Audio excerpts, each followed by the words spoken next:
Hər gün 20 dəqiqə kitab oxuduq, zənciri qırmadıq. Qızım Mehribanla birlikdə artıq 1 il 8 aydır ki, hər gün 20 dəqiqə kitab oxu, zənciri qırma layihəsinə davam edirik. Uzun zamandır Mehribanın oxuduğu kitabları sizlərlə paylaşa bilmirdik, amma indi onu paylaşacağıq.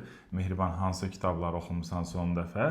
Onlar haqqında çox qısa məlumat verə bilərsən. Birinci kitabım Victor Hugo'nun yazdığı Paris Notre-Dame kilsəsi kitabıdır. İkinci kitabım isə Alexander Dumas'ın yazdığı Qraf Monte Cristo kitabıdır. Üçüncü kitabım isə atamın mənə Berlindən aldığı ingilis dilində My Happy Life kitabıdır. Dördüncü ən əsası olan kitabım isə Landa Nəşriyyat Evinin yeni layihəsi olan sertifikatlı kitabdır. Sertifikatlı kitablar yalnız Landa Nəşriyyat Evində. Bəli. Aha, bu əsərin yazarı kimdir? Əsərin yazarı isə Jules Verne'dir. Jules Verne mənim ən sevdiyim yazarlardan biri olmuşdur. Bəs indi hal-hazırda hansı kitaba davam edirsən və o kitabı İndi sənə isə- kim hədiyyə eləyib? İndi isə Arxeoloji Səhnamələr kitabındayam.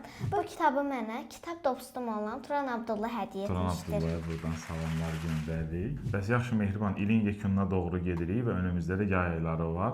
Sənin bu ilin yekunu və yay ayları üçün seçdiyin kitablar hansılardır?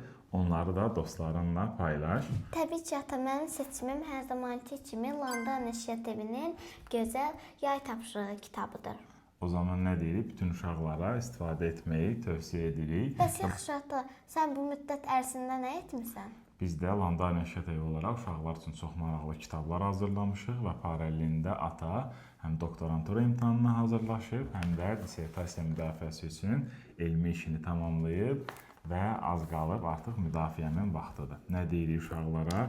Hər gün 20 dəqiqə kitab oxuyuruq, zənciri qırmırıq.